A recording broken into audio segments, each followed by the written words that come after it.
கோவையில் நடைபெறும் பாஜக கட்சி அலுவலகம் திறப்பு விழா, நிர்வாகிகளுடனான ஆலோசனைக் கூட்டம் மற்றும் ஈசா யோகா மையத்தில் நடைபெறும் சிவராத்திரி நிகழ்ச்சிகளில் கலந்து கொள்வதற்காக மத்திய அமைச்சர் அமித்ஷா கோவை வந்துள்ளார். இந்நிலையில் அவரை வரவேற்க பாஜக சார்பில் அவிநாசி சாலையில் கட்சி கொடிகளும் பேனர்களும் வைக்கப்பட்டிருந்தது. முறையாக அனுமதி பெறாமல் வைத்ததாக பாஜக கட்சி கொடி மற்றும் பேனர்களை போலீசார் அப்புறப்படுத்தினர்.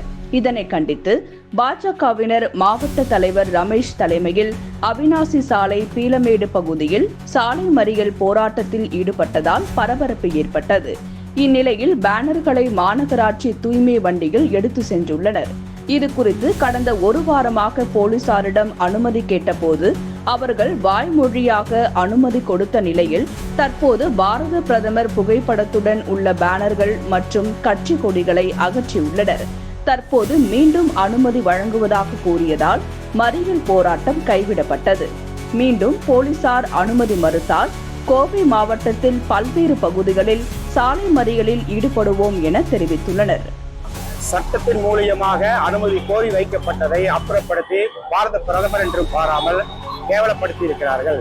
அதை கண்டிக்கும் விதமாக பாரதிய ஜனதா கட்சியின் சார்பிலே அது சார்ந்த பீளமேடு பகுதியிலே காவல் நிலையம் முன்பு கட்சியின் சார்பிலே போராட்டம் நடைபெற்று சாலை மறியலும் நடைபெற்றது.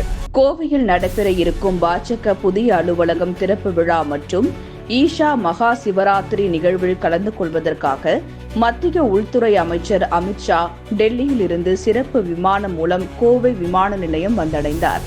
அதனைத் தொடர்ந்து பீளமேடு பகுதியில் கட்டப்பட்டுள்ள பாஜகவின் புதிய மாநகர அலுவலகத்தினை அமித்ஷா திறந்து வைத்து பாஜக நிர்வாகிகளோடு ஆலோசனை கூட்டத்திலும் இரவு ஈஷா யோகா மையத்தில் நடைபெறும் சிவராத்திரி விழாவிலும் கலந்து கொள்கிறார். பின்னர் தனி ஹெலிகாப்டர் மூலம் கோவை விமான நிலையம் வந்தடையும் அமித்ஷா தனி விமானத்தில் டெல்லி புறப்படுகிறார். மத்திய உள்துறை அமைச்சரின் வருகையொட்டி கோவை மாநகர பகுதி முழுவதும் பலத்த போலீஸ் பாதுகாப்பு போடப்பட்டுள்ளது. குறிப்பாக கோவை விமான நிலையம், அவிநாசி சாலை, பீளமேடு, ஈஷா யோகா மையம் ஆகிய பகுதிகள் போலீசாரின் பாதுகாப்பு வளையத்திற்குள் கொண்டுவரப்பட்டுள்ளது. பாதுகாப்பு பணிகளுக்காக 5000த்திற்கும் மேற்பட்ட போலீசார் ஈடுபடுத்தப்பட்டுள்ளதாக தெரிவிக்கப்பட்டுள்ளது. அமித்ஷா கலந்து கொள்ளும் நிகழ்வுகளுக்காக பல்வேறு சாலைகளில் மாற்று போக்குவரத்து ஏற்பாடுகள் செய்யப்படும் என தெரிவிக்கப்பட்டுள்ளது. பாரதிய ஜனதா கட்சி 2026ஆம் ஆண்டு தேர்தலை நோக்கி வெற்றிகரமாக சென்று கொண்டிருக்கிறது. திமுக அரசு தமிழகத்தில் மொழி அரசியல் செய்து வருகிறது. இந்நிலையில் தமிழகத்தில் பாலியல் குற்றங்கள், அரசு மருத்துவர்கள் மற்றும் ஆசிரியர்களின் போராட்டம் நடைபெற்றுக் கொண்டிருக்கிறது. முதல்வர் மருத்துவமும் கல்வியும் இரு கண்கள் என்கிறார்கள். ஆனால் அவர் அரசு மருத்துவமனையில் ஊசி போட்டுக் கொள்வதில்லை, தனியார் மருத்துவமனைக்கு தான் செல்கிறார். பாஜக அரசு எந்த விதத்திலும் ஹிந்தியை திணிக்கவில்லை. தமிழ் மொழியின் மேம்பாட்டிற்காக பல்வேறு நடவடிக்கைகளை பாஜக மேற்கொண்டுள்ளது.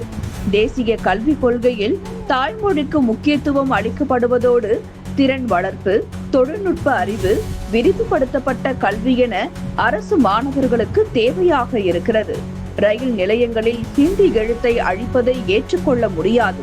பிற மாநிலங்களில் இருந்து வரும் பயணிகள் இதனால் பாதிக்கப்படுவார்கள். திமுக அரசு பகுதி நேர ஆசிரியர்களையும் பகுதி நேர மருத்துவர்களையும் நிரந்தரம் செய்வதாக கூறியது. ஆனால் செய்யாமல் இரட்டை வேடம் போட்டு வருகிறது. ஸ்டாலின் மத்திய அரசு கொண்டு வந்த நல்ல திட்டங்களான விஸ்வகர்மா திட்டம், நீட் ஆகியவற்றை தடுக்கிறார். பிரதமரின் மருந்தக திட்டத்தினை மக்கள் மருந்தகம் என பெயர் மாற்றி அமல்படுத்தியுள்ளனர். மக்களை வஞ்சிக்கும் அரசாக திமுக அரசு செயல்பட்டு வருகிறது என்றார். இதே மாதிரி ரயில்வே ஸ்டேஷன்லாம் போய் போர்டு அழிக்கிறீங்களே, வேற மாநிலத்தை சார்ந்தவர்கள் இந்த மாநிலத்திற்கு வந்தால் என்ன செய்வார்கள்? ஆக ஒரு குறுகிய மனப்பான் நீங்க அழிச்சிட்டு உங்க வீட்டு பிள்ளைங்களோட நோட்புக்ல போய் அடிப்பீங்களா? நோட்புக்ல எல்லாம் அவங்க ஹிந்தி எழுதுறாங்கல்ல, தயவு செய்து உங்கள் இரட்டை வேடத்தை நிறுத்துங்கள் என்பது எங்களது கருத்து. கோவை ராம்நகர் பகுதியில் உள்ள பேரறிஞர் அண்ணா நூற்றாண்டு பூங்காவில் 3 லட்சம் ரூபாய் மதிப்பீட்டில் உடற்பயிற்சி உபகரணங்கள் வழங்கப்பட்டது.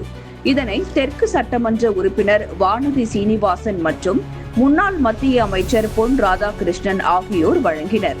இதனைத் தொடர்ந்து செய்தியாளர்களிடம் முன்னாள் அமைச்சரும் பாஜக மூத்த தலைவருமான பொன் ராதாகிருஷ்ணன், திருமதி வானதி அவர்கள் கோவை மாநகரம் முழுவதும் நன்மை பெற திறம்பட செயல்பட்டு கொண்டிருக்கிறார்.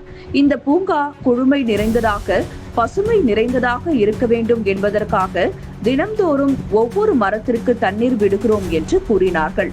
உடல் ஆரோக்கியத்திற்காக பேணப்படக்கூடிய ஒரு இடம் இந்த பூங்கா.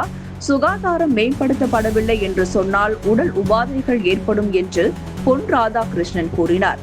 கல்வித்துறை அமைச்சரும் முதல்வரும் இதில் உரிய கவனம் எடுத்து இலகுவான அணுகுமுறையை ஏற்படுத்தி கொடுக்க வேண்டும் என்று கேட்டுக்கொள்கிறேன். அதே நேரத்தில் தமிழை வைத்து பிழைப்பு நடத்த வேண்டும் என்று யார் வந்தாலும் ஏற்றுக்கொள்ள மாட்டோம் என்று கூறினார்.